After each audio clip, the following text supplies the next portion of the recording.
Kegiatan pertama yang kita lakukan adalah diskusi untuk membuat pertanyaan wawancara yang nantinya akan kita tanyakan bersama narasumber terkait tradisi nyadran yang ada di Sidoarjo. Setelah menyusun pertanyaan, kegiatan selanjutnya adalah kita perjalanan menuju Sidoarjo untuk bertemu dengan narasumber menanyakan terkait tradisi nyadran yang ada pada daerah tersebut. Perkenalkan, nama saya Sefa Aisyah Afra dari Universitas Negeri Surabaya, Prodi S1 Pendidikan Sains. Di sini saya akan melakukan wawancara terkait apa itu tradisi nyadran. Mungkin bisa diperkenalkan dengan siapa? Saya Nasrul Bedila sebagai penduduk pesisir.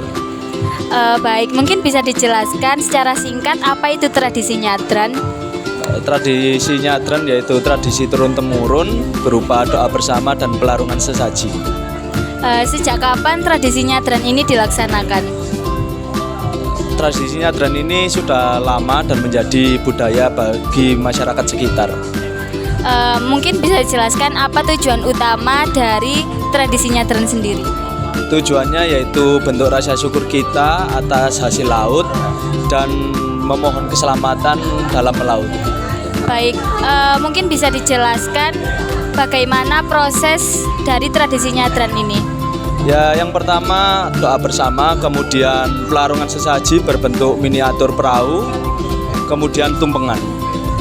Siapa saja yang melakukan tradisi nyadran ini? Ya, tentunya komunitas nelayan, kemudian tokoh masyarakat dan warga sekitar. Mungkin ada pandangan yang bertentangan terkait nyadran ini dari agama setempat. Beberapa itu menolak, Mbak. Tetapi ada beberapa juga yang berpendapat kalau tradisi nyadran ini memiliki nilai positif sendiri. Mungkin bisa dijelaskan nilai-nilai positif apa saja yang ada pada tradisi nyadran tersebut? Ya, dengan warga setempat ini percaya kalau kita melarungkan sesaji itu dapat memperlancar rezeki. Mungkin dari tokoh agama setempat, ajaran apa yang ditekankan terkait tradisi nyadran ini? Tokoh agama setempat itu menyarankan kalau nyadran ini lebih ditekankan pada doa bersama. Berarti ada dua pendapat yang berbeda. Kemudian bagaimana cara masyarakat mengatasi dua perbedaan pendapat tersebut? Di desa ini tuh orang-orang itu menghormati perbedaan, maka orang-orang mengadakan musyawarah untuk hal tersebut. Dalam tradisi nyadran ini kan sering ada pelarungan sesaji ke laut. Mungkin apa dampaknya bagi lingkungan? Ya, kalau kita melarungkan sesaji itu pakai plastik, itu kan dapat merusak ekosistem laut. Mungkin seiring berjalannya waktu ada perubahan bahan sesaji yang digunakan oleh masyarakat setempat. Ada, Mbak, ada beberapa komunitas itu yang sekarang melarungkan sesaji itu pakai bahan plastik. Contoh-contoh bahan plastiknya seperti apa? Ya, kalau dulu kan itu pakai miniatur perahunya dari kayu, kemudian pakai tempe. Kalau sekarang kan miniatur perahunya dari plastik, kemudian itu dari nampan plastik gitu. Kalau misalnya tetap menggunakan bahan plastik kan akan merusak ekosistem lingkungan. Nah, bagaimana cara untuk menanggulangi permasalahan tersebut? Tapi juga ada beberapa itu yang tetap menggunakan bahan alami ya, seperti itu tadi, pakai miniatur perahunya dari kayu, kemudian pakai tempe, kemudian itu pakai dupa, pakai bunga tabur. Bagaimana upaya yang dilakukan oleh masyarakat setempat terkait dengan nilai-nilai ajaran agama pada desa tersebut? Beberapa komunitas itu sudah menyesuaikan dengan mengurangi unsur yang bertentangan dengan ajaran agama dengan cara menggantinya dengan doa bersama. Mungkin apakah ada pendapat terkait tradisi nyadran ini dari tokoh-tokoh agama setempat? Beberapa itu menerima tapi dengan pernyataan tertentu, tetapi ada juga yang masih menolak adanya praktik sesaji di dalam tradisi nyadran ini. Baik, mungkin cukup sekian wawancara pada kali ini. Kami mengucapkan terima kasih kepada Bapak Nasrul atas kesempatan dan juga waktunya. Setelah sesi wawancara, kegiatan selanjutnya adalah menyusun LKPD Praktikum Kualitas Air Sungai.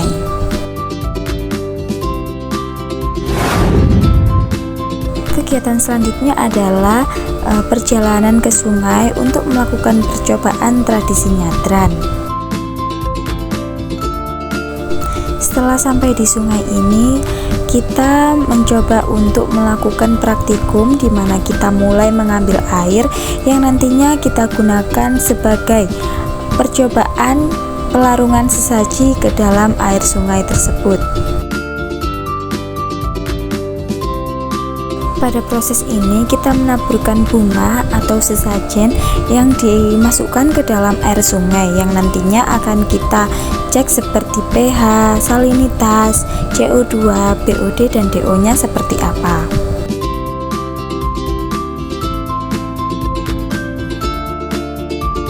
Pada proses ini kita memasukkan air sesajen ke dalam botol Winkler yang nantinya akan kita cek hasil BOD-nya seperti apa. Adapun alat dan bahan yang akan kita gunakan saat praktikum. Di sini kita melakukan beberapa uji seperti uji salinitas, kecerahan, CO2, BOD, dan juga DO.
praktikum, kita menyusun laporan hasil eksperimen tradisi nyadran terhadap kualitas air sungai.